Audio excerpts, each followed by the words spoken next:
નમસ્કાર દર્શક મિત્રો, આપણે નિહાળીશું સિટી લાઇન ન્યૂઝ ચેનલમાં આજના મુખ્ય સમાચારો। સનાથલમાં બંસી ગીર ગૌશાળામાં આયોજિત ગૌ સંવર્ધન ગોષ્ઠી। રાજકોટ પાણી કાપ વચ્ચે મીટરનો નવો કિમિયો। રાજકોટ પ્લોટની હરાજી, મનપાને અબજની આવક। અમરેલીના બાબરા ખાતે આદિજાતિ મહોત્સવ 2015 સંપન્ન। મંત્રીઓના ઇશારે અધ્યક્ષે સાર્જન્ટ ઉપર દબાણભર્યો હુમલો કરાયોના આદેશ।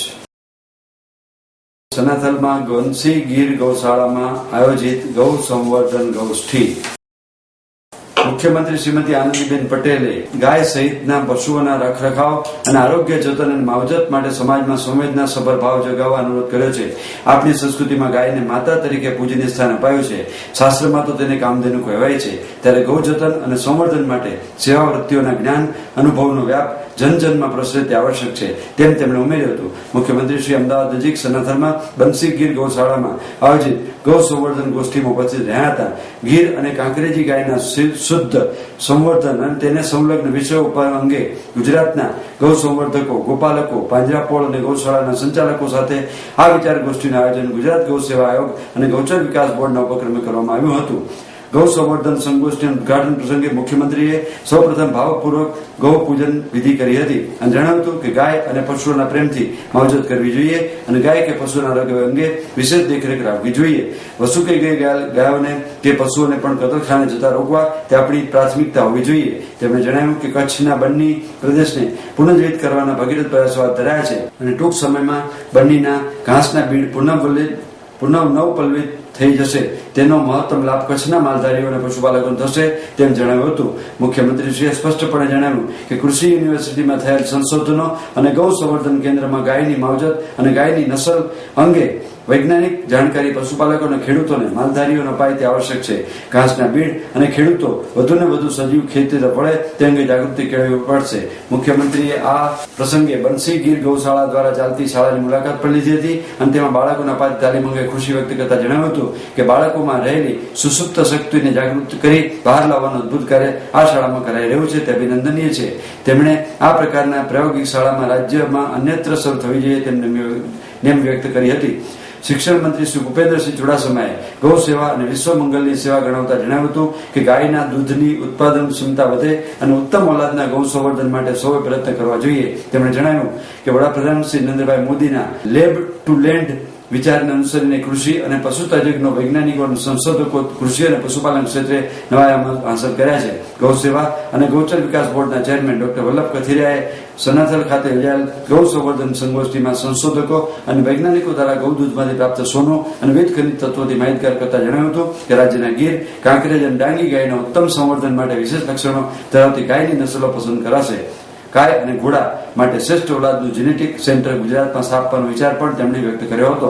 આ પ્રસંગે ગોંડલ ભુવનેશ્વરી પીઠના આચાર્ય શ્રી ઘનશ્યામદાસજી, વિવિધ સંપ્રદાયના સંતો, દર્શકોના ધારાસભ્ય શ્રી બાબુભાઈ પટેલ, એગ્રો ઇન્ડસ્ટ્રીના ચેરમેન શ્રી બાબુભાઈ જેવલિયા, અખિલ ભારત સેવા મંડળના શંકરલાલજી, સમસ્ત મહાજન મુંબઈના શ્રી ગિરીશ શાહ, બંસી ગીર ગૌશાળાના ટ્રસ્ટી શ્રી ગોપાલ સુતરિયા, જગન્નાથ મંદિરના ટ્રસ્ટી શ્રી મહેન્દ્રભાઈ ઝા, કામધેનુ યુનિવર્સિટી અને વિવિધ યુનિવર્સિટીના વાઇસ ચાન્સેલરો અને ગોપાલકો ઉપસ્થિત રહ્યા હતા। રાજકોટ પાણી કાપ વચ્ચે મીટરનો નવો કિમિયો। રાજકોટ મહાનગરપાલિકા દ્વારા પાણી આપવામાં ધાંધિયા શરૂ કરી દેવામાં આવ્યા છે। આજે 4 વોર્ડમાં પાણી કાપ હોવાથી લોકોમાં પણ નારાજગી જોવા મળી રહી છે। ત્યારે શાસક પક્ષ એક તરફ પાણી વિતરણ કરવામાં નિષ્ફળ નીવડ્યું છે, ત્યારે બીજી બાજુ પાણી માટે મીટર વ્યવસ્થા ઉભી કરવા નવા કિમિયાઓ રજૂ કરી રહ્યું છે। પહેલા પાણી વિતરણ વ્યવસ્થા કરવામાં આવે, ત્યારબાદ આવા કિમિયાઓ હાથ ધરવામાં આવે એવી પક્ષે માંગ ઉઠાવી છે।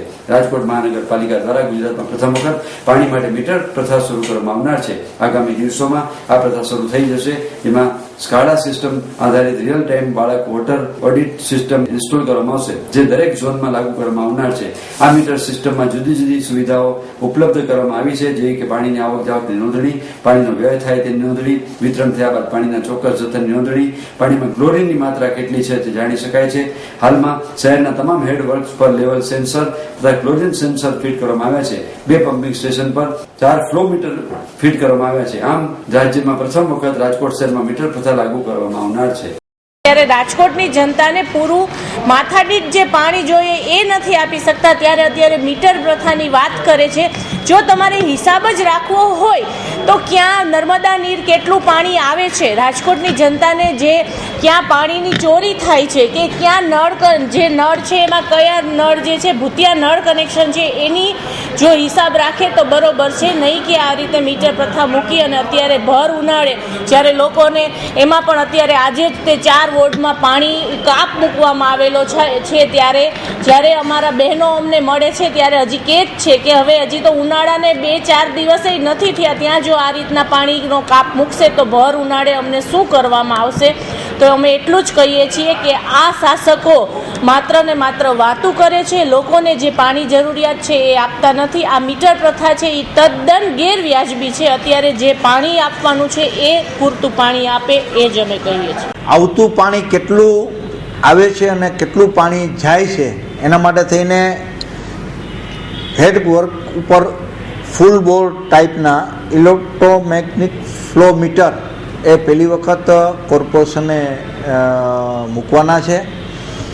રાજકોટમાં કુલ ટોટલ લગભગ 35 આ ટાઈપના ફ્લો મીટર મૂકવાના છીએ અને ESR GSR ઉપર પાણી કેટલું આવ્યું અને પાણી કેટલું ગયું, સાથે સાથે કેટલું ક્લોરીનવાળું આપણે પાણી આપીએ છીએ એના માટે એને ક્લોરીન સેન્સર પણ આ વખતે આપણે એમાં જોઈન્ટ કરવાના છે. એટલે કુલ મળીને રાજકોટમાં આવતું પાણી અને રાજકોટની પ્રજાને આપતું પાણી એનો કુલ હિસાબ રહી શકે એવું આખા ગુજરાતમાં પહેલું મહાનગરપાલિકા રાજકોટ કોર્પોરેશને એનું ટેન્ડર પણ પૂર્ણ થઈ ગયું છે, એનું કામ પણ ચાલુ થઈ ગયું છે અને આવનારા લગભગ 1.5 મહિનાની અંદર સંપૂર્ણ રાજકોટના જેટલા ESR GSR છે અને હેડવર્ક છે આપણા એમાં આ મીટર લાગી જશે. ને રાજકોટ પ્લોટની હરાજીને મનપાના અડધા અબજની આવક.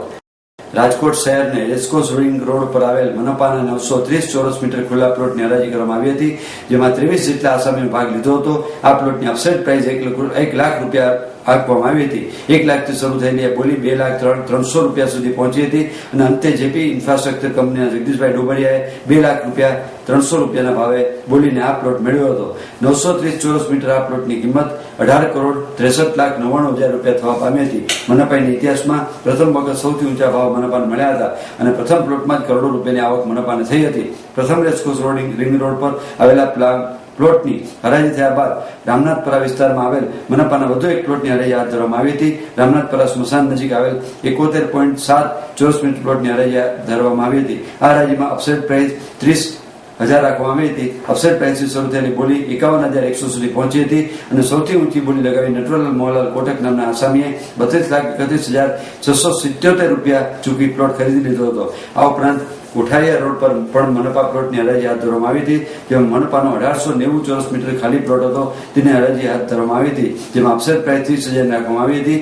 આ હરાજીમાં 13 આસામીએ ભાગ લીધો હતો અને 30,000થી શરૂ થયેલી બોલી 60,600 સુધી પહોંચી હતી અને avenue super market limited D Mart આ પ્લોટની ખરીદી કરવામાં આવી હતી. ખરીદી કરનાર કંપની દ્વારા મનપાને 11,45,00,000 રૂપિયાની ચૂકવણી કરવામાં આવી હતી. ઉપરાંત કુવાડા રોડ પર આવેલ 2805 ચોરસ મીટર પ્લોટની પણ ગુરુવારે હરાજી કરવામાં આવી હતી. આ પ્લોટની હરાજી માટે 60,000 અપસેટ પ્રાઇસ રાખવામાં આવી હતી. હરાજીમાં 6 આસામી ભાગ લીધો હતો. 60,000થી શરૂ થયેલી બોલી 63,900 સુધી પહોંચી હતી. સૌથી ઊંચી બોલી ડી માર્ટ ગ્રુપ દ્વારા બોલીને આ પ્લોટનો પણ કબજો લેવામાં આવ્યો હતો.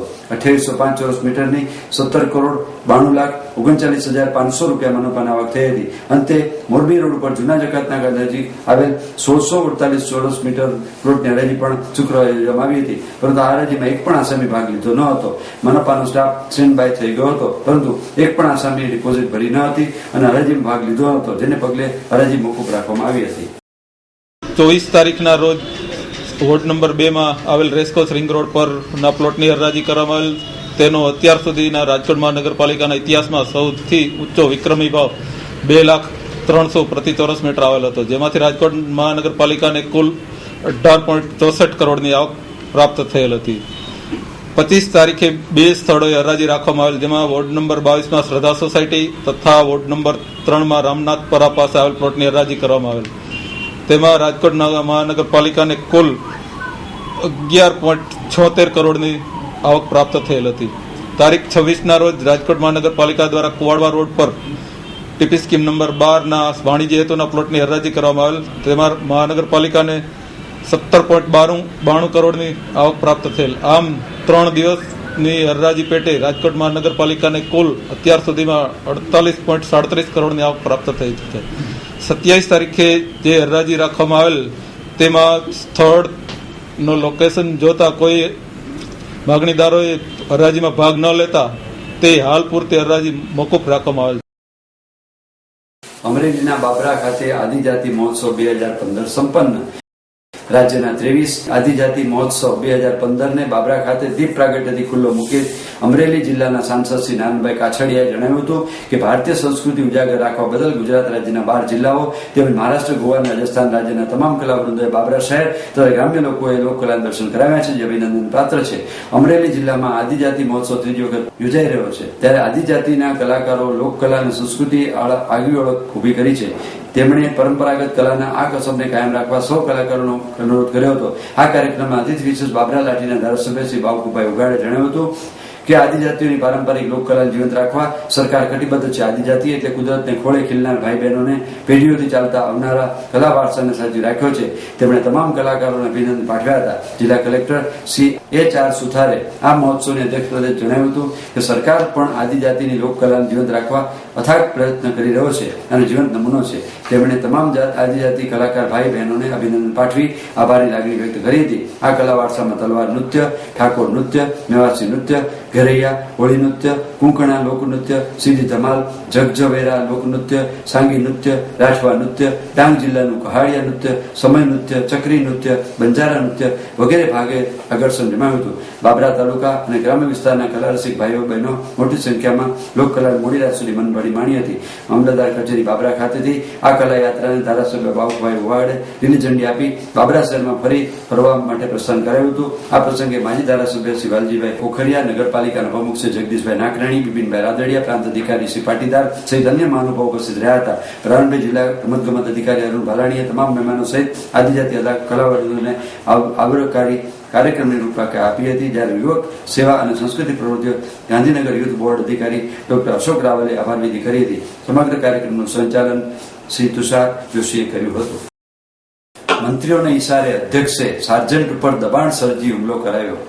વિધાનસભા બબાલ કરી એક વખત પોલીસ સ્ટેશન પહોંચી છે. ગત સપ્તાહે સરકાર પક્ષેથી વિપક્ષના 19 ધારાસભ્યો સામે ફોજદારી ગુનો દાખલ કર્યા પછી સોમવારે કોંગ્રેસના 4 ધારાસભ્યો, ઉપાધ્યક્ષ આત્મારામ પરમાર, આરોગ્ય મંત્રી શ્રી નીતિન પટેલ, કાયદા મંત્રી શ્રી પ્રદીપસિંહ જાડેજા અને સાર્જન્ટ સામે FIR દાખલ કરવા સેક્ટર 7 પોલીસ સ્ટેશન દાવ નાખી છે.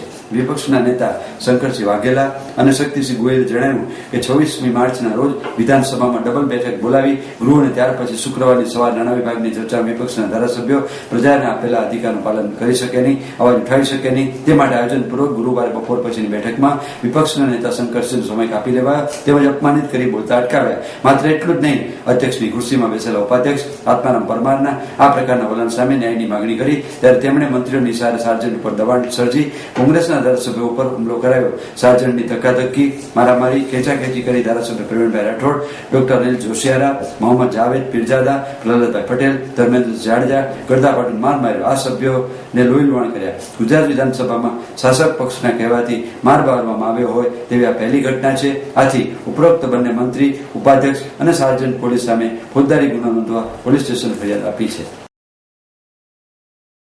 આપ નિહાળતા રહો સિટી લાઈવ ન્યૂઝ ચેનલ. આ હતા આજના મુખ્ય સમાચારો.